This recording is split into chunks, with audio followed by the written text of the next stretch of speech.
구원의 방법에 대해서 말씀을 증거하기를 원합니다. 우리 인생에 가장 큰 불행이 있다면 그것은 죄입니다. 죄라고 하는 것은 하나님을 떠난 것이요, 하나님의 말씀에 통치 안에 있지 않는 것이요, 하나님의 법을 떠난 것입니다. 하나님을 떠난 인생만큼 불행한 인생은 없습니다. 왜냐하면 하나님은 사람을 창조하실 때 하나님 앞에서 살도록 사람을 만드셨습니다. 원래부터 사람을 만들 때에 하나님이 없으면 안 되도록 그렇게 사람을 만드셨습니다. 그 대표적인 예는 사람은 예지력이 없습니다. 그런데 사람을 제외한 모든 짐승은 예지력이 있습니다. 침몰하는 배 보면 침몰하기 얼마 전에 쥐들이 먼저 다 도망간다 그러죠. 쥐들이 예지력이 있어요. 지진 나는 걸 어떻게 감지하느냐? 여러 가지가 있겠지만 지진 나기 전에 개미들이 움직입니다. 제비들이 나는 그 높이가 달라집니다. 화산이 터지기 전에 짐승들의 움직임이 달라집니다. 그러니까 짐승들은 앞에 일어날 일에 대한 예지력이 없습니다. 예지력이 있어요. 근데 사람들은 그 예지력이 전혀 없습니다. 그래갖고 그냥 막 지진이 나도 그냥 헤엄치고 다닙니다. 쓰나미 일어나도 헤엄치고 그러다가 막 갑자기 난리 났고, 또 심지어는 얼마나 예지력이 없느냐. 물속에서 저벅저벅 다니다가 쓰나미 일어날 때 물속은 또 괜찮잖아요. 저벅저벅 다니다가 또 위로 올라오니까 다 실려내니까 이게 무슨 일이냐 그러고. 이만큼 사람은 아무것도 모릅니다. 이렇게 아무것도 모르도록 만들어졌습니다. 왜요? 하나님이 인도해 주겠다고. 너의 앞길을 너가 인정하고 너의 앞길을 너가 이해하고 나갈 필요가 없다. 내가 너의 목자가 되어줄 것이고 내가 너를 이끌어 주게 될 것이다. 이 이유로 하나님은 사람을 만드셨기 때문에 사람은 하나님이 없으면 만사가 두려움입니다. 마음속에 두려움이요, 미래가 사는 것이 두려움이요, 무엇을 해야 될지도 다 두려움이에요. 왜? 사람에게는 앞의 일에 대한 예지력을 하나님이 창조할 때 안 줬기 때문에 사는 것 자체가 두려움이에요. 아침에 일어나면 두려움입니다. 근데 하나님이 함께 하시고 하나님이 목자가 되어주시면 우리의 인생은 두려움이 전혀 없다는 것입니다. 성경을 보면요, 사람을 뭐라고 말하는, 너희가 양이요 내가 너희의 목자라고 말합니다. 참 양이라고 하는 짐승은요, 성경적인 관계, 하나님과 나와의 관계를 어떻게 잘 설명할까를 위해서 만들어 놓은 짐승입니다. 양이라고 하는 짐승은 앞에 1m밖에 못 봅니다. 그 이상은 못 봐요. 참 사람과 비슷해요. 또 양이라고 하는 짐승은 빨리 달릴 발도 없습니다. 공격할 무기도 없고요, 물어뜯을 이빨도 별로 없습니다. 그리고 이 털이 많아갖고 때때로 이렇게 깎아줘야 됩니다. 그렇지 않으면 병균이 옮으면 금방 양은 병듭니다. 양이 얼마나 두려움이 많냐면은 양은 한 번 놀래면 잠을 못 잡니다. 서갖고 계속 있어요. 눕지를 못해요. 놀래면. 그리고 한 번 이렇게 뛰어가다가 밭구랑 같은 데 빠지고 나면 자기 힘으로 빠져 올라오질 못합니다. 이 양이에요. 양은 그냥 놔두면 반드시 죽습니다. 성경은 말해요. 너희가 양이라고. 맞아요. 우리 인생 꼭 정말 양 같아요. 우리는 앞을 내다볼 힘도 없어요. 설사 어떤 일이 닥쳐온다는 걸 알면서도 우리는 도망갈 빠른 발도 없어요. 공격할 무기도 없고요. 누가 나를 향해서 공격해와도 그냥 당하는 수밖에 없어요. 또 우리는 얼마나 상하기가 쉽습니까? 마음 상하고 병들기가 쉬워요. 양이 쉽게 병드는 것처럼 우리는 아무것도 아닌 말 한마디에 마음이 상합니다. 아무것도 아닌 사건 하나를 보고 나서도 마음이 상해요. 금방 마음 상하고 몸에 병들고 금방 가정에 불행이 일어나고 파탄이 일어나고 그래요. 쉽게 무너지는 게 인생입니다. 꼭 양 같아요. 근데 양이 원래 생존할 수 없는 짐승이지만 생존할 수 있는 이유는 한 가지입니다. 그가 목자가 있기 때문에 그렇습니다. 목자가 그를 지켜주니까, 푸른 초장 실만한 물가로 이끌어주기 때문에 양은 온전하게 삶을 사는 거예요. 세상에 있는 것, 짐승들 웬만한 거 방목하죠. 소도 방목하고요, 닭도 방목하고, 심지어는 돼지도 방목합니다. 근데 양은 방목하지 못합니다. 항상 목자가 같이 있어야 됩니다. 계속 수시로 양을 살펴줘야 됩니다. 우리 인생 그와 같습니다. 목자 없는 양처럼 불행한 게 어디 있습니까? 그것처럼 하나님 떠나는 인생은 불행합니다. 우리 인생에 유일한 행복이 있다면 하나님께로 돌아오는 것입니다. 우리의 삶 속에는 모든 두려움의 문제, 인생의 문제가 해결되는 유일한 길이 있다면 그건 하나님께로 돌아가는 것입니다. 죄 때문에 하나님과 떨어졌다면 어떻게 하면 하나님과 돌아갈 수 있습니까? 주의 십자가 통하여 하나님께 돌아갈 수 있게 된다는 것입니다. 그러기에 우리 인생의 불행은 죄요, 우리 인생의 모든 행복의 가능성은 십자가에 있는 것입니다. 십자가 무엇입니까? 예수 그리스도께서 나 때문에 몸짓고 피 흘려서 돌아가시고 그의 핏값으로 그의 생명값으로 건져내 주신 거예요. 우리가 죄를 지었을 때 주님 말씀했죠. 죄의 싹은 사망이라고. 너희가 선악과를 먹으면 정령 죽으리라. 이건 하나님의 법이었습니다. 하나님의 법이었기에 하나님 정말 죄진 인생들을 죽일 수밖에 없었습니다. 사람은 이와 같은 하나님의 경고를 듣고서도 하나님을 떠납니다. 떠나는 인생은 정령 죽게 되어 있습니다. 하나님의 법, 공의의 하나님은 그 법을 지키셔야 합니다. 근데 죽여야 될 인생들을 바라보신 하나님이 웬 사랑인지 웬 은혜인지 살리고 싶은 거예요. 죽이고 싶지가 않은 거예요. 그래서 하나님이 고민하십니다. 어떻게 저 인생들을 살릴 수 있을까? 방법은 하나죠. 그 죄의 싹신 사망을 누군가는 지불해야 합니다. 근데 그 누군가를 지불해야 될 때의 조건이 뭡니까? 사람이 범죄하였기에 사람이 죽어야 합니다. 또 한 가지는 대신 죽어야 된다면 최소한 그는 죄가 없어야만 합니다.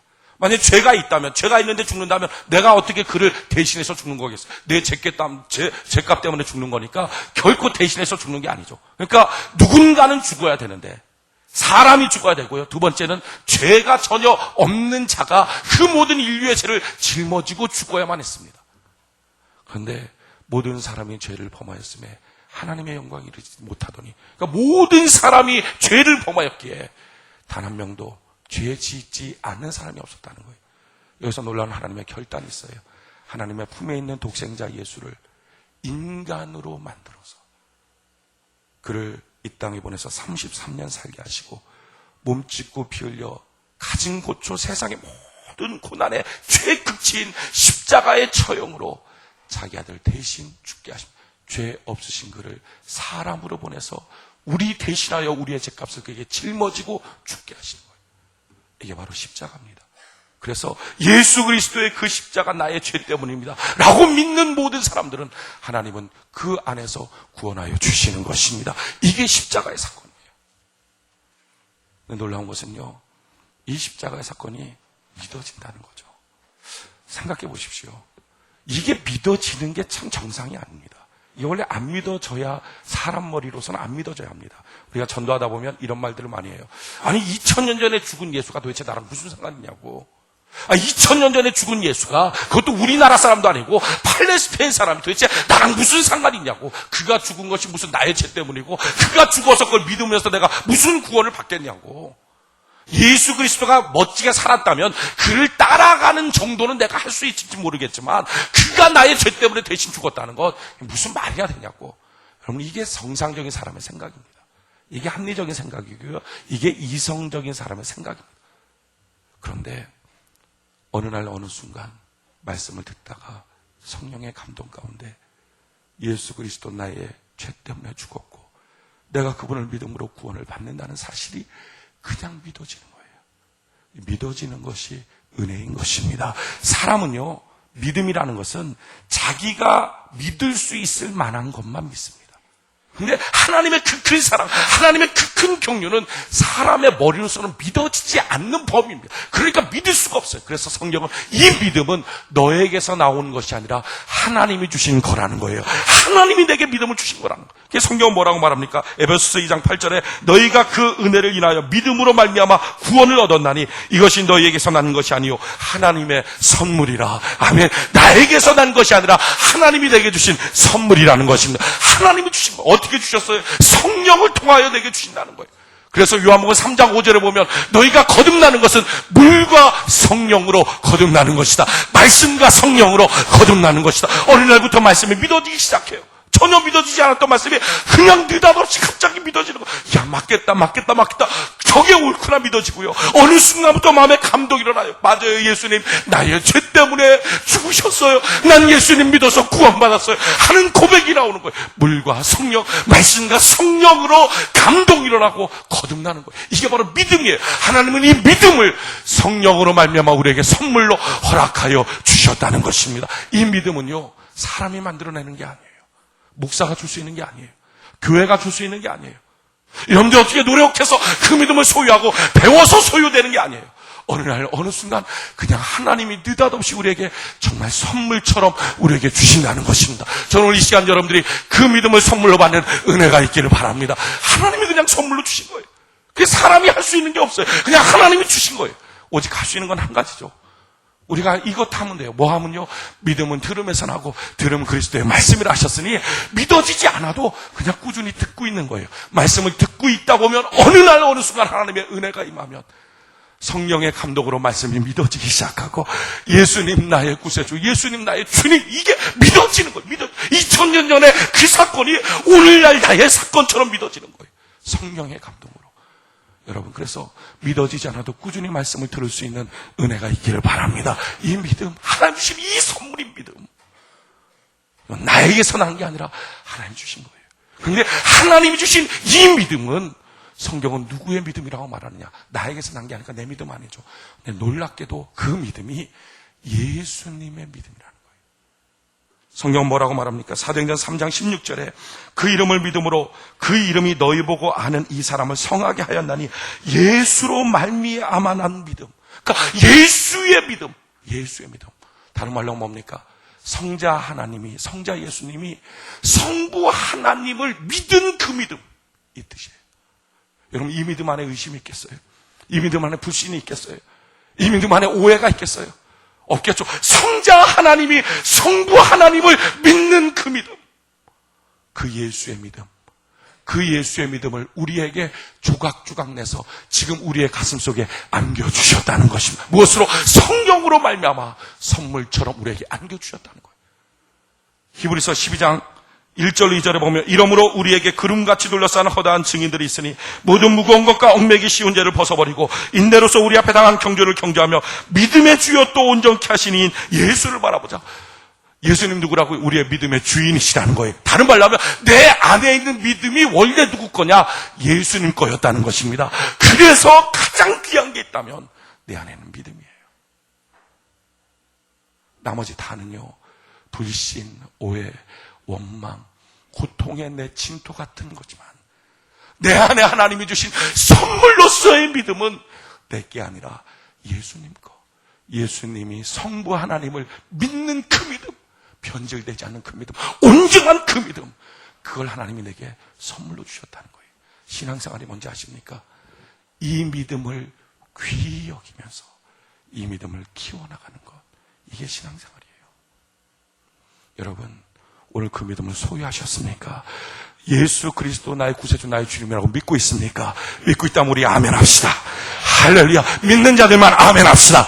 할렐루야. 너희가 아멘하여 하나님께 영광을 올려드리느니라. 할렐루야. 하나님께서는 자기 아들을 죽이시고 죽인 그 아들을 통해서 너가 믿고 구원을 받으라. 믿고 다시 살아나라. 믿고 다시 십자가를 통하여 내게로 돌아오라. 말씀하신 하나님 앞에 주여 주님 주신 그 아들 내가 믿었습니다. 그 십자가 내가 믿었습니다. 믿는 내가 여기 있습니다. 아멘하여 영광을 올려드리나이다. 할렐루야. 믿음 있습니까? 아멘 합시다. 아멘 합시다. 아멘 합시다. 할렐루야. 그것보다 더 큰 은혜가 어딨냐는 거예요. 예수의 믿음 내게 주셔서 그 십자가의 사건이 믿어지게 만들고 그 십자가의 사건이 믿어져서 이제는 하나님이 나의 아버지가 되시고 그래서 기도하면 응답이 있고 예배드리면 역사가 있고 그 믿음으로 안수하면 하나님 안에서 기적의 치유가 나타나기 시작합니다. 할렐루야. 왜? 내 믿음이 아니라 예수의 믿음이기 때문에 믿습니까? 그 믿음을 우리에게 주셨다는 거. 이게 너무 감사한 거예요. 우리가 공로가 있어서가 아니죠. 어느 날 어느 순간 정말 느닷없이 선물처럼 주신 거예요. 혹시 여러분들 가운데 그 믿음을 아직도 받지 못한 분 있습니까? 꾸준히 말씀을 들으십시오. 믿음은 들음에서 나고 들음은 그리스도의 말씀이라 하셨으니 말씀을 듣는 가운데 하나님이 그 믿음을 우리 가운데 선물로 허락하여 주시게 될 것입니다. 그 믿음을 소유했습니까? 그 믿음을 존귀히 여길 수 있는 은혜가 있기를 바랍니다. 신앙생활은 단 거 아니에요. 내게 주신 그 믿음, 그 하나님의 씨앗을 귀히 여기는 거예요. 문제는 어떤 사람은 그 씨앗을 함부로 여겨요. 그래서 그 믿음을 어떤 때는 하찮게 여겨서 버리고 병들게 하고 죽게 합니다. 좋은 신앙생활, 그 믿음을 자꾸 키워나가는 것, 큰 믿음 만드는 것, 하나님 그 믿음의 소유자 되도록, 믿음의 용장 되도록 나를 도와주시옵소서. 어떻게 하면 내 안에 그 믿음을 키워나갈까? 세 가지 원리가 있어요. 첫 번째 원리는요, 회개하는 것입니다. 따라합시다. 회개하자. 회개하자. 많은 사람들이 이 회개하는 부분들을 이렇게 착각을 많이 해요. 하나님, 나 이런 죄 졌어요. 하나님, 이런 죄 졌어요. 나를 용서해 주세요. 나를 용서해 주세요. 맞습니다. 이게 회개이긴 회개이지만 근원적인 회개는 그건 아니에요. 회개라고 할 때 핵심은 이것입니다. 예수 스타일로 바뀌는 거예요. 이걸 여러분들이 이해하기 쉽게 좀 설명하면 이것입니다. 사랑하는 남편을 만났어요. 아내가 그 남편의 씨앗을 받아서 뱃속에 남편의 씨가 잉태됐어요. 그럼 어떻게 할까요? 그때부터는 씨앗이 없는 자처럼 살지 않고 아이를 잉태한 여인처럼 살 것입니다. 그때부터는 그 좋아했던 커피도 안 먹을 거예요. 그죠? 막 요즘에 참 정신없는 여자들 막 이렇게 애기 갖고서도 막 디스코텍 가서 춤추고 뭐 술 먹고 담배 피고 애 죽이는 거죠. 똑같습니다. 우리가 하나님의 그 믿음을 가졌으면, 예수의 믿음을 가졌으면 이제 그 좋아했던 것들도 안 하는 거예요. 이 뱃속에 있는 이 아이는요, 어머니와 혈액형도 달라요. 어머니와 다른 피예요. 어머니와 다른 인격체예요. 마찬가지예요. 내 안에 주신 하나님의 믿음은 나와 다른 거예요. 나와 다르기에 나와 믿음이 항상 싸웁니다. 나는 예배드리기 싫어해요. 그런데 예수의 믿음, 예수의 것이니까 그는 예배드리기를 좋아해요. 나는 성경 읽기 싫어해요. 근데 성경 읽기 좋아해요. 나는 기도하기 싫어요. 근데 예수의 믿음이니까 기도하기 좋아해요. 나는 원망하고 미워하는 거 좋아해요. 그런데 예수의 믿음은 사랑하고 감사하는 걸 좋아해요. 항상 내 안에 이게 두 가지가 부딪혀서 싸우는 거예요. 그게 여인들 같은 경우는 아이와 엄마의 갈등 관계에서 나오는 게 입덧이잖아요. 입덧. 입덧이니까 막 먹지도 못하고 그래도 막 억지로 먹죠. 왜? 아이의 건강 때문에. 그때 입덧 난다고 안 먹겠다고 쭉 퍼져 있으면 아이 병듭니다. 그러니까 꼭 그런 것처럼 사는 게 다 그 뱃속에 있는 아이를 어떻게 키울까? 그 관점으로 사는 거잖아요. 그래서 음악 듣는 것도 좋은 음악 듣고, 앉는 것도 모서리에 안 앉고, 길도 큰 대로만 다니고, 듣는 거, 보는 거 다 안 좋은 거 안 하고. 왜 그러죠? 자기 스타일 다 버리고 아이 스타일로 자기를 맞춰가는 거예요. 그게 어머니예요, 어머니. 자기 스타일로 안 살고 예수 스타일, 믿음의 스타일로 사는 거. 그게 성도예요, 성도. 원래 새벽 싫어요. 그런데 예수 스타일로 새벽 예배를 드리기 시작하고, 새벽에 나를 도시란 주의 말씀으로 새벽 예배 드리기 시작하고, 원래 다른 사람 섬기고 봉사하는 거 싫어요. 근데 봉사하고 사랑하는 스타일로 자기를 바꿔나가고, 말씀 보는 거 싫어했다가 말씀 보는 스타일로 자기를 바꿔나가고, 이게 회개, 예수 스타일로 바뀌어지는 거. 그러기에 예수 믿어도, 믿음을 내게 주셔도 스타일을 안 바꾸고 항상 나는 원래 이런 모습이야, 나는 원래 이런 믿음의 수준 안에서 이렇게 살 거야 라고 계속 있으면 그 믿음은 그대로 있는 게 아니라 믿음이 죽습니다. 엄마가 아이를 갖고서 아무것도 안 하면 아이는 죽습니다. 엄마가 아이를 놔놓고서도 엄마가 아무것도 안 하면 그 아이는 죽습니다. 우리가 생각하는 건 이런 생각을 가져요. 내가 아무것도 안 해도 내게 주신 믿음은 그대로 있으려니 생각합니다. 그렇지 않아요. 어린 생명은 어미의 행동에 전적으로 결정되고 따릅니다. 그 어미가 아무것도 안 하면, 애 낳고서 그냥 맨날 엎어져 자고 있으면 그 아이는 그냥 죽어요. 뱃속에 있는 아이 잘 보듬고 그 아이의 마음속에서 어떻게 하든지 그 아이를 위해서 10달 동안 사는 자세가 없으면 그 아이는 기형아가 되든지 죽습니다. 신앙도 마찬가지예요. 하나님의 믿음을 가졌지만 그 믿음을 갖고 내 스타일을 잡고 예수 믿는 스타일로 나를 바꿔나가고, 예배드리는 스타일로, 말씀 있는 스타일로, 믿음이 자랄 수 있는 스타일로 나를 자꾸 바꾸지 않으면 그 믿음은 죽습니다. 내게 주신 믿음, 예수의 믿음이기에 귀히 여긴다는 게 뭐죠? 내 스타일 버리고 믿음 스타일로 바뀌는 것. 할렐루야. 이걸 회개라고. 오늘 저는 여러분들이 예수 스타일로 바뀌어지는 은혜가 있기를 바랍니다. 또 한 가지 해야 될 게 뭡니까? 잘할 수 있는 기본적인 모판을 만드는 거예요. 그게 뭐냐면 전에 주일날 말씀드렸던 주일 성수 11조 우상 숭배 금지입니다. 이게 아주 기본적인 모판이에요. 이게 하나님과의 믿음을 키워나가는 아주 기본적인 관계. 이게 안 되면 믿음이 병들어 버려요. 제일 처음에 주일 성수입니다. 주일 성수가 왜 중요합니까? 성경은 이와 같이 말합니다. 에스겔 20장 20절에 보면 또 나의 안식일을 거룩하게 할지어다. 이것이 나와 너희 사이의 표징이 되어 너희로 내가 여호와 너희 하나님인 줄 알게 하리라 하셨다. 주일날 이것은 하나님과 나와의 표징입니다. 이 표징이 왜 중요하냐? 창세기 2장 2절로 3절에 보면 하나님의 지으시던 일이 일곱째 날이 이를 때에 마치니 그 지으시던 일이 다음으로 일곱째 날에 안식하시니라. 하나님이 일곱째 날을 복주사 거룩하게 하셨으니 이는 하나님이 그 창조하시며 만드시던 모든 일을 마치시고 이 날에 안식하셨음이더라. 할렐루야. 여러분, 주일날이 왜 중요합니까? 이 날이 바로 거룩하고 복 있는 날이기 때문에 중요한 것입니다. 오늘 시간 이 자리에 앉아있는 여러분들이 바로 하나님의 복을 받을 수 있기에 중요하다는 것입니다. 오늘 시간 저는 여러분들이 하나님의 복을 다 받아갈 수 있는 은혜가 있기를 바랍니다. 복을 받아갈 때 내가 복 있는 사람이 되잖아요. 복 있는 사람이 될 때부터 악인의 길을 쫓지 않고 죄인의 길에 서지 않고 오만한 자 자리에 앉지 않고 오직 여호와의 율법을 더욱 즐거워해서 모든 만사에 형통함을 누릴 수 있게 된다는 것입니다. 이게 복 있는 사람. 이게 언제 이루어진다고? 주일날 주일 예배를 통해서 이루어지는 거예요. 오늘 이 시간 이 예배를 통해서 하나님 모든 주의 백성들에게 복을 주시는 은혜가 있기를 바랍니다. 그래서 이 주일날 어떻게 지내야 됩니까? 그냥 지내는 게 아니라 사사로 행하는 거 아니에요. 자기 스타일대로 행하는 거 아니에요. 저는 여러분들이 예배 시간 좀 정확하게 지키길 바랍니다. 주일날 드리는 이 예배 한번 내게 복 주시는 하나님 앞에 정시에 와서 온전한 예배 드리는 것, 이건 참 기본적인 복 받는 자세입니다. 또는 예배 드릴 때 하나님을 기뻐하고 주의 말씀을 기뻐하고 사사롭게 행하지 않고 여기저기 쫓아다니지 않고 뭐 결혼식 뭐 혼인식 뭐 별별 군데 다 쫓아다니지 않고 오직 이날 주의 날입니다. 내가 주님 앞에 있습니다 하고 완전히 있는 거. 그리고 아무데나 교회 가는 게 아니라 내게 주신 내 제단 내 교회 가서 예배 드리는 것, 이것이 바로 주일날 성수하는 원칙이에요. 두 번째 하나님께 돌아가는 원칙이 뭡니까? 우상 숭배 금지예요.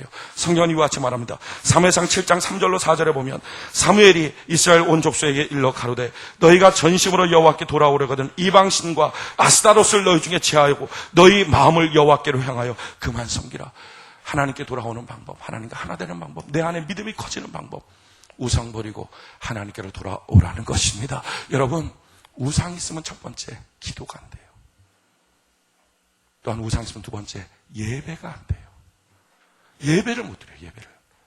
그러니까 예배를 드려도 자꾸 눈꺼풀이 내려가고요. 예배를 드려도 자꾸 산만하고 예배에 집중을 못 해요. 왜 그러죠? 우상 숭배. 우상 숭배 내용이 뭡니까? 첫 번째는 하나님보다 더 좋아하는 것, 하나님보다 더 두려워하는 것들. 두 번째는요, 내가 만들어 놓았던 형상들, 돌, 뭐 하루방 같은 거, 뭐 부적, 뭐 북어대가리 이런 것들. 세 번째 우상은 제사. 성경 말합니다. 이방인들의 드리는 제사는 하나님께 하는 게 아니라 귀신에게 하는 것이요, 그것이 바로 우상 숭배요. 그것을 하는 자를 내가 전쟁 삼아 그를 치르겠다라고 말하고 있어요. 우상을 버리는 것, 이것이 바로 내 믿음을 키울 수 있는 기본적인 모태입니다.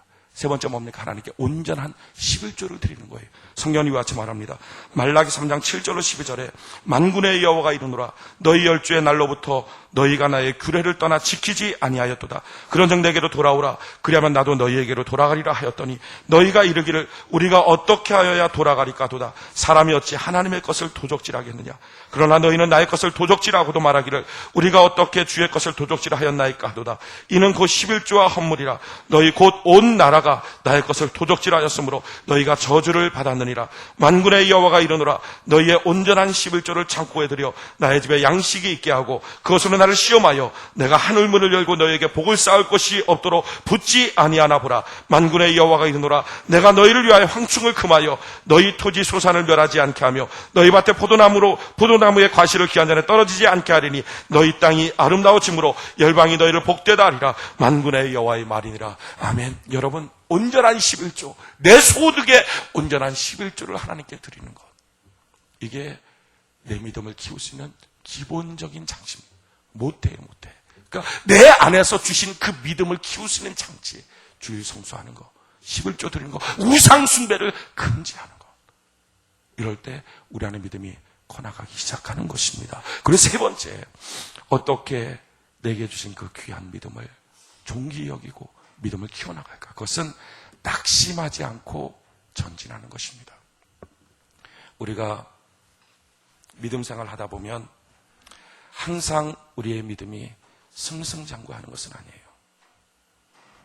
어떤 때는 다 믿음이 없어진 것처럼 보일 때 있어요. 예배 나와서 앉아 있어도 은혜가 없어요. 말씀을 봐도 그냥 산만하고 졸리기만 하지 무슨 말씀인지 모를 때 있어요. 기도해도 가슴은 답답할 때 있습니다. 그래요. 인생 신앙생활 할 때 어떤 때 믿음이 막 자라나지만 어떤 때 믿음이 툭 꺼질 때 있어요. 그러나 툭 꺼져 있을 그때라도 하나님은 떠난 게 아니에요. 그걸 대표적으로 잘 보여주고 있는 게 창세기 1장의 사건입니다. 창세기 1장은 천지 만물을 지으신 하나님의 역사인데 사실은 천지 만물을 지으신 하나님은요, 우리 안에 있는 믿음을 키워나가는 원리도 창세기 1장에 설명하고 있는 거예요. 창세기 1장에 보면 하나님께서 혼돈 흑암 공허로 꽉 차있는 세상 가운데 빛을 명령하셔서 빛이 깼어요. 천지가 개벽했어요. 천지가 다 바뀌었어요. 그동안 혼돈 흑암 공허로 꽉 차있었는데 이제는 활짝 다 밝아졌어요. 우리 안에 믿음이 들어온 사건과 똑같아요. 저는 아무것도 안 믿어지고 교회 나가는 거 왜 나가는지 몰랐어요. 그런데 어느 날 어느 순간 내 마음속에 주를 믿는 믿음이 딱 들어오고 입에선 방언이 터져나오고 가슴속엔 기쁨의 샘이 터지고, 이야, 예수 믿는 건 이렇구나. 예수 믿는 건 내가 예수 안에 새로운 피조물이 야, 완전히 인생이 바뀌고 보는 눈이 바뀌고 사는 생활이 바뀌고 삶의 태도가 바뀌고 다 바뀌어버린 거예요. 꼭 혼돈 흑암 공허로 꽉 차있는 세상에 빛이 있는 것처럼 다 바뀌는 거죠. 그런데 이 첫째 날 그 빛이 그냥 계속 갑니까? 그렇지 않아요. 어떻게 되죠? 밤이 와요. 여러분, 밤이라는 게 뭡니까? 빛이 없는 상태로 돌아가는 거예요. 혼돈 흑암 공허로 그냥 가는 거예요. 그렇게 방언받고 막 그렇게 구원에 감격이 있고 그냥 세상이 바뀌고 난 새로운 피조물이야. 인생이 바뀌었어. 그렇게 하고 막 기쁨으로 예배 드리고 말씀 듣고 그렇게 달려가다가 어느 순간 되면 꼭 원래 믿음이 아무것도 없었던 사람처럼 어두워지는 거예요. 똑같이 힘이 빠지는 거예요. 신앙도 무너지고 삶도 무너지는 거죠. 우리 인생 그럴 수 있어요. 그런데 그 다음이 중요해요. 이렇게 밤이 오고 난 다음에 뭐가 있습니까? 밤이 되고 아침이 되니 할렐루야. 분명한 것은요, 밤이 되면 반드시 하나님 그에게 아침을 허락하여 주신다는 것입니다. 아침을 주세요. 자기가 노력하는 게 아니고요, 하나님이 아침을 주시는 거예요. 신앙생활 할 때, 인생 살 때 밤이 찾아와요. 이 밤이 되면 말씀도 안 들리고 기도도 안 되고 예배도 안 되고 막 교회 가기도 싫고 다 싫어져요. 이게 보면 이제 막 그 기둥 뒤에 이렇게 숨어서 예배드리거나 어떻게 보면 앞사람의 머리와 자기 각도를 정확하게 맞춰요. 그래갖고 앞사람이 이렇게 흔들면 잘 이렇게 흔들리고 도저히 강단에서 그의 얼굴을 볼 수 없도록 이렇게 정확하게 그게 참 맞히는 것도 그게 신기해. 그렇게 맞춰갖고 있어요. 그래서 뭐 예배 끝나면 같이 고개 숙이고 확 도망가기도 하고 아니면 아예 인사하러 나오진 않고 가만히 이렇게 숨어있기도 하고 별별 짓들을 다 하죠. 그걸 일종 뭐라 그러죠? 그걸 시험 들었다. 이렇게 시험 들었다. 그게 신앙생활 하다 보면 그렇게 시험 들 때 있어요. 환경도 무너지고 마음도 아프고 신앙도 무너지고 그럴 때 있다고요. 근데 그럴 때 제가 목회하면서 지금 이제 단독 목회 시작한 거는 8년이 넘었고 9년째 되는 그냥 일반 교회에서 목회한 것까지 다 합치면 한 11년 가까이 되는데 목회하면서 뭐 여러 가지 해보지 않았겠어요. 시험 든 사람 어떻게 하면 될까 막 신망도 갖기도 하고 붙잡고 기도도 하고 혼내키도 하고 별짓 다 있는데 안 돼요. 시험 들면은 그거 안 되더라고요. 오직 하나예요.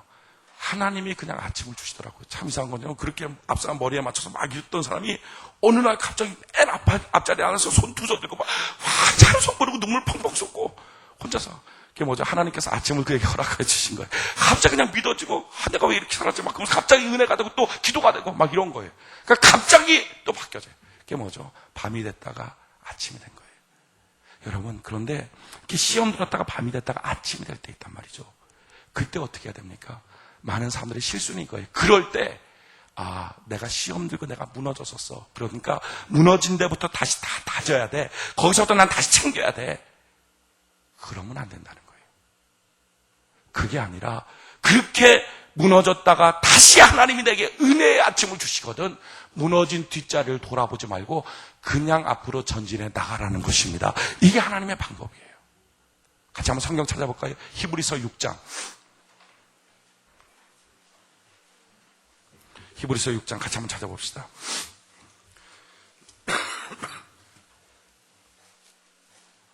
히브리서 6장 1절로 3절.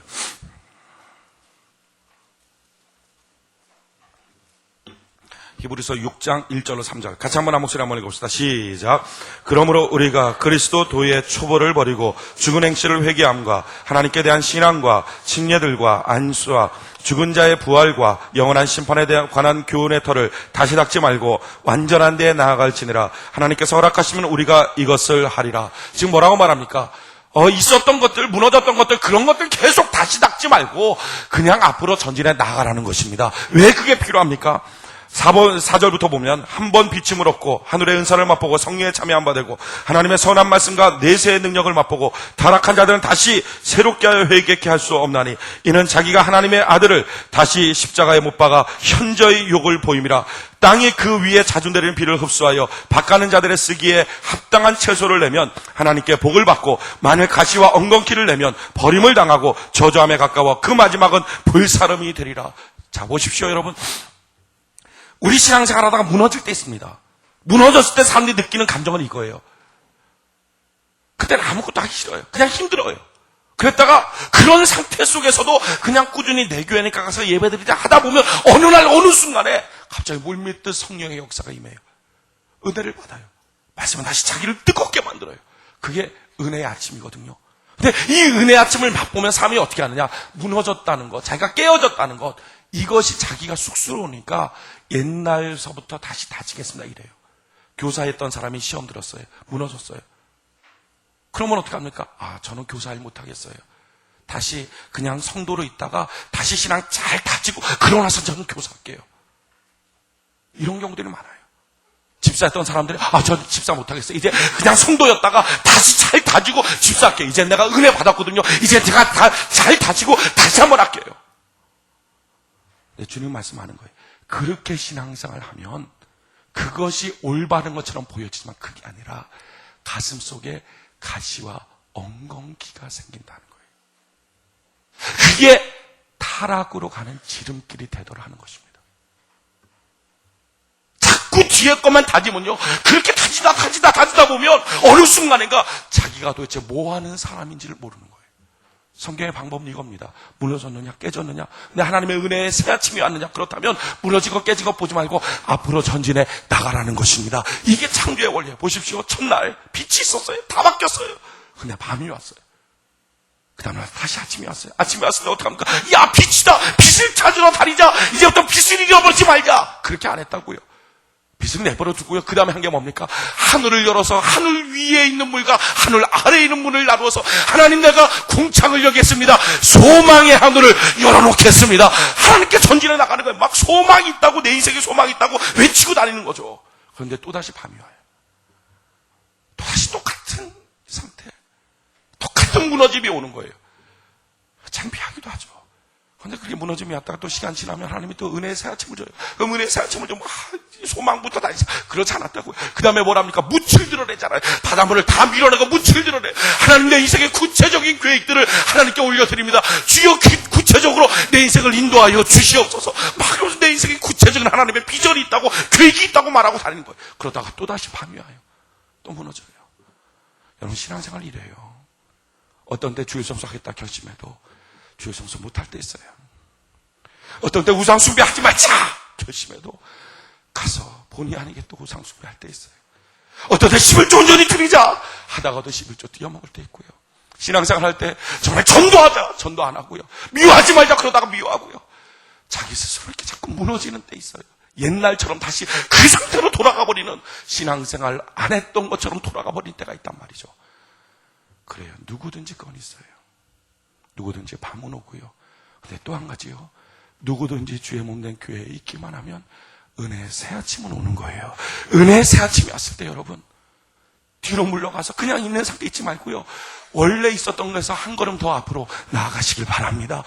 그렇게 해서 무출 드러내, 구체적인 계획을 드러내요. 그러고 나서 또 밤이 와요. 또 신앙 팔아먹은 것처럼 행해요. 그러다가 보면 또다시 하나님의 은혜의 광선이 비쳐요. 새로운 은혜의 새 아침이 있어요. 그럼 어떡합니까? 옛날 거 다지는 게 아니라 그때는 하늘의 해와 달과 별들을 바라보며 하나님의 지혜를 내게 허락해 주옵소서. 또 밤이 오죠. 그러나 기대하십시오. 또다시 하나님의 새 아침이 있다는 것입니다. 그 새 아침이 열리면 하나님, 풍성한 하나님의 것으로 우주 온 땅을 채워놨던 것처럼 내 인생에도 하나님의 풍요를 채워주옵소서. 하나님 내게 복 주신다, 하나님 내게 이런 역사를 주신다 막 간직하고 다녀요. 그러다 또 밤이 와요. 간증하고 축복받았다는 거 다 말아먹어버릴 수 있어요. 상관없어요. 그 다음에 하나님의 또 다시 은혜의 새 아침이 있어요. 그리고 또 일어나는 거예요. 일어날 때는 옛날의 모습으로 가는 게 아니라 하나님이 내 모습을 이처럼 하나님의 형상으로 만드셨다. 주여 내가 주의 존귀한 자 거룩한 자로 살겠습니다 하고 하나님께 나가는 거예요. 그러다가 또 거룩하다고 막 내가 이제 변화한 새 사람 됐다고 그러다가 또 다시 담배 피우고 또 다시 술 먹고 엉망진창 또 살 수 있어요. 그러다 또 다시 하나님의 새로운 은혜의 아침이 있어요. 마지막 날 어떻게 됩니까?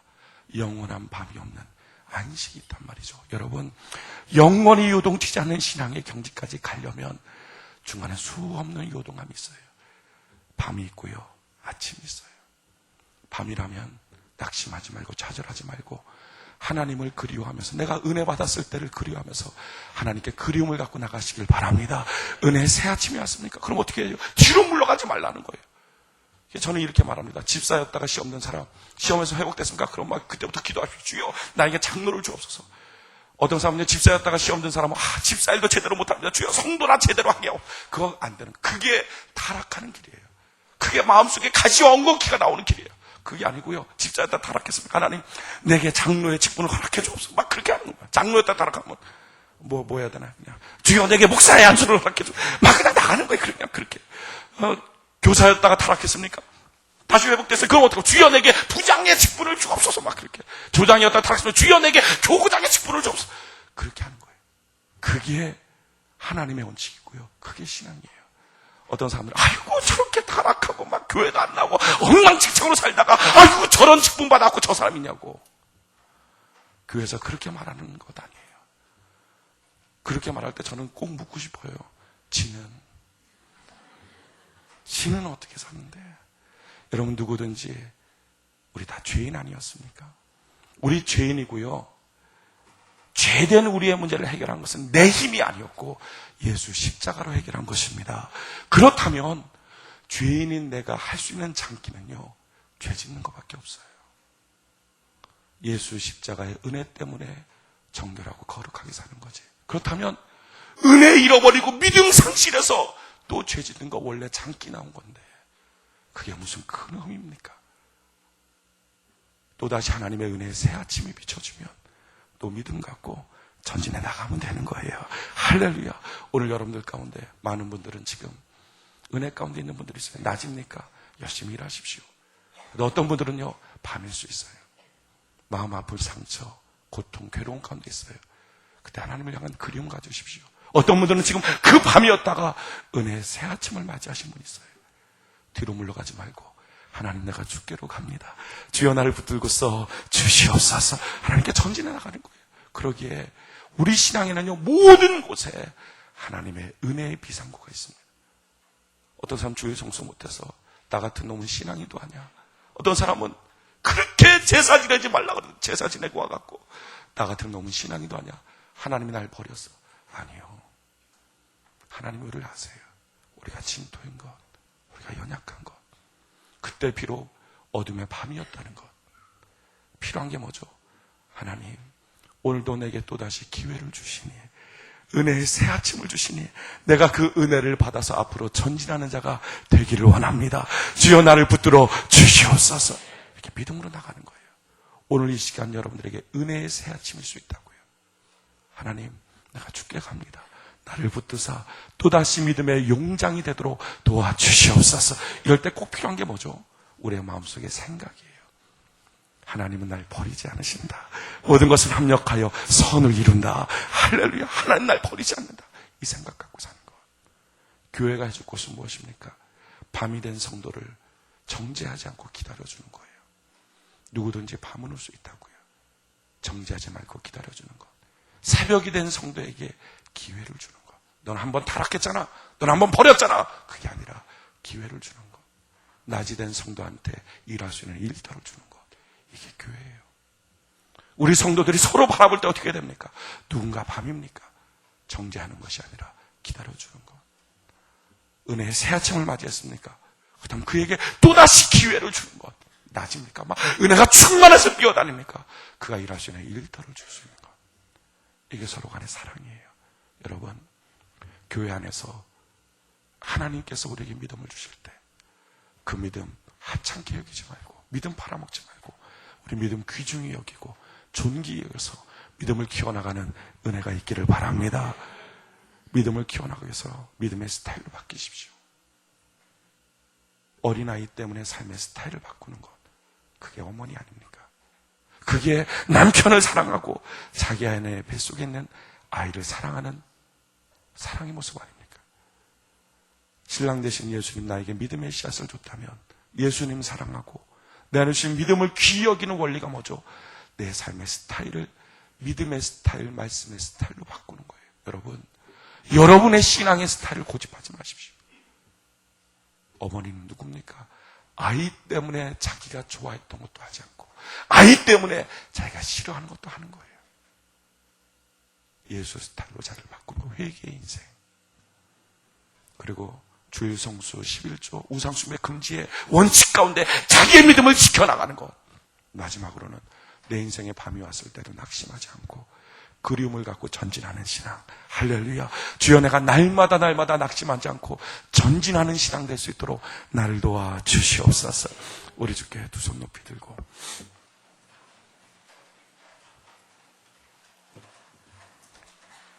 우리의 나빛을 주를 향하여 들고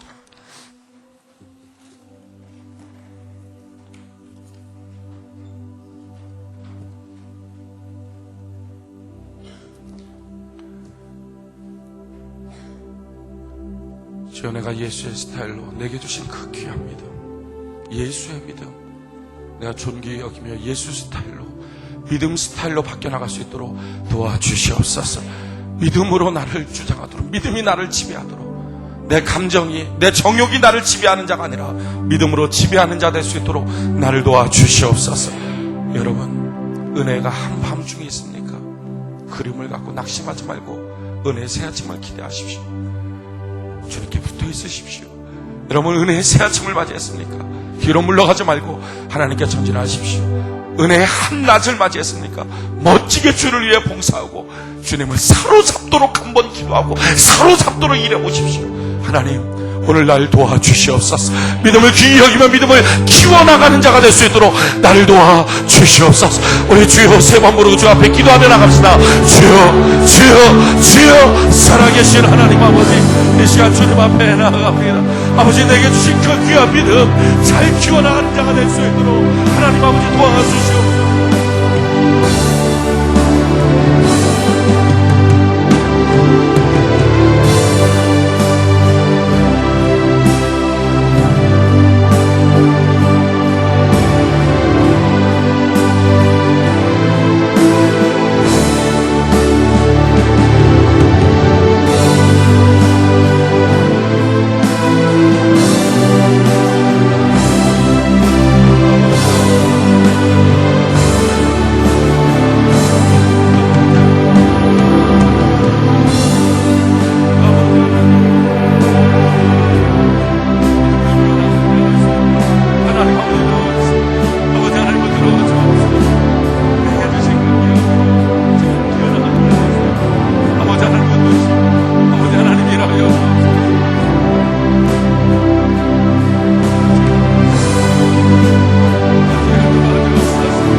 신앙의 굴곡에도 여전히 나와 함께 하시는 하나님을 바라보십시오. 내게 그 귀한 믿음 주신 하나님, 믿을 수 없는 그 사건 가운데 성령으로 말미암아 예수의 믿음을 주신 하나님께 믿음을 귀히 여기며 내 삶의 스타일을 믿음의 스타일로 바꾸십시오. 믿음을 지키기 위하여 기본적인 신앙의 틀을 유지하십시오. 그럴 때 내 안에 믿음이 커가고요, 믿음의 용장이 될 것입니다. 믿음의 큰 역사를 이루는 주의 백성이 될 것입니다. 오늘 이 교회 처음 나오신 분 계십니까? 믿다 오랫동안 쉬고 있던 분, 먼 데서 이사 오신 분, 어떤 이유든지 이 교회 등록하셔서 이 교회 성도되기를 원하시는 분, 오른손을 들어서 표해 주시기 바랍니다. 오늘 이 교회 등록하셔서 이 교회 성도되기를 원하시는 분, 가운데 계신 분, 또 다른 분 계십니까? 오른손을 들어서 표해 주시기 바랍니다. 2층에는 계시지 않습니까? 오늘 이 교회 등록하셔서 이 교회 성도되기를 원하시는 분, 오른손을 들어서 표해 주시기 바랍니다.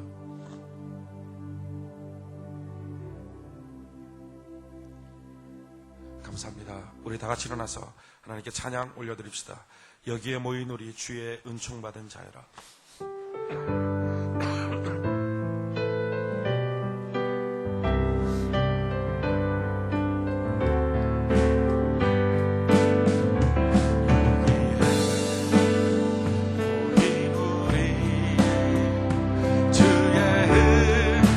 받은 자여라. 주께서 이 자리에 함께 계심을 아노라. 언제나 주님만을 찬양하며 따라가리니 시험을 당할 때도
사랑하는 주의 자녀라. 주께서 뜻하신 바 우리 통해 펼치신 날 주님의 뜻을 내어 기도하며 따라가리니 어려운 저와 너 능력 주시는 믿노라.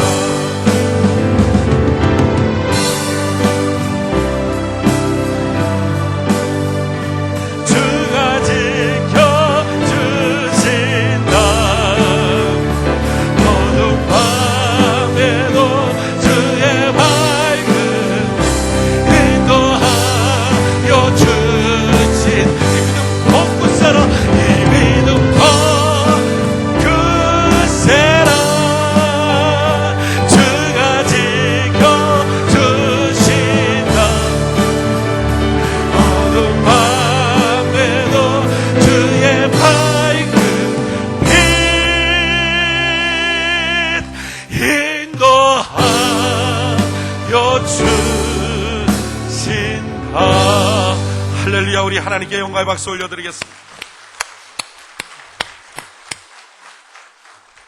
내게 가장 귀한 것, 그것은 바로 믿음입니다. 왜냐하면 그것이 여러분 안에 있는 유일한 하나님의 것입니다. 나머지는 다 타락한 내 본성이고요. 여러분들의 실력, 여러분들의 재능, 여러분들이 갖고 있는 돈, 여러분들의 지식, 다 타락한 육신의 본성 가운데 얻은 것입니다. 그것이 믿음 십자가라고 하는 사건을 통하여 용해되지 않는 한 여전히 그것은 독입니다. 돈이 많을수록 독이 되고, 지식이 많을수록 독이 되고, 사람이 많을수록 독이 되고, 그러나 예수 십자가가 들어가면 그게 복이 되는 거예요. 십자가밖에는 다른 길이 없습니다. 근데 그 믿음 주신 것, 여러분들은 그 믿음을 얼마큼 귀히 여기십니까? 여러분 인생살이에 그 믿음을 얼마큼 귀중히 취급하십니까? 혹시 믿음을 헐값으로 팔아버리거나, 혹시 그 믿음을 아무것도 아닌 것처럼 병들게 하고 있지는 않습니까? 우리에게 주신 그 예수의 믿음, 십자가 위에서 그 죽음 가운데 우리에게 주신 그 예수의 믿음, 그 귀히 여기고 믿음을 갖고 나가는 것, 이게 교회 생활이에요. 여러분, 교회 안에서 주님 주신 믿음을 잘 갖고 나갈 수 있는 은혜가 있기를 바랍니다. 우리 옆분 뒷분 한 4분 정도 같이 인사합시다. 믿음을 잘 갖고 나갑시다. 이렇게 인사합시다.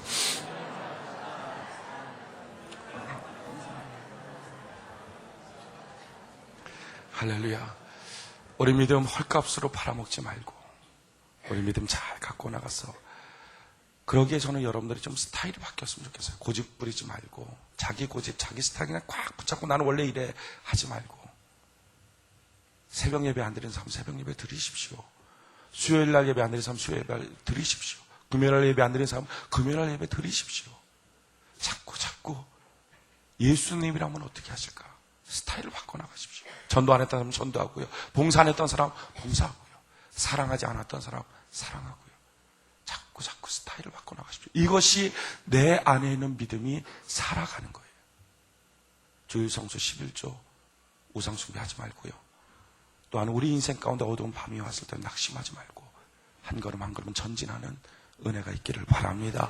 오늘 새롭게 등록하신 분 환영해 드리겠습니다. 서경순 지사님 인도하신 서정기 성도님, 김옥희 성도님 인도하신 곽양순 성도님, 오신영 형제 인도한 오상현 형제, 오신영 형제 인도한 오대영 형제, 오믹 지사님 인도하신 김준희 성도님, 우리 박수로 환영해 드립시다. 예배 마치고 나가시다가 좀 복잡하지만 그래도 쪽지 간증문 받아서 꼭 써서 쪽지 간증문 함에 넣어주시고, 또 리더십쌤이나 듣기를 원하시는 분들은 비서실로 오셔서 신청해 주시기 바랍니다. 기도합시다. 지금은 우리 주 예수 그리스도의 그 크신 은혜와 하나님 아버지의 그 크신 사랑과 성령님의 역사하심이 내게 주신 그 귀한 믿음 붙잡고 믿음의 삶, 믿음이 주장하는 인생을 살기로 다짐하는 주의 모든 백성들 위해 여호와 하나님 함께하여 주시기를 예수님의 이름으로 간절히 축원하옵나이다. 아멘.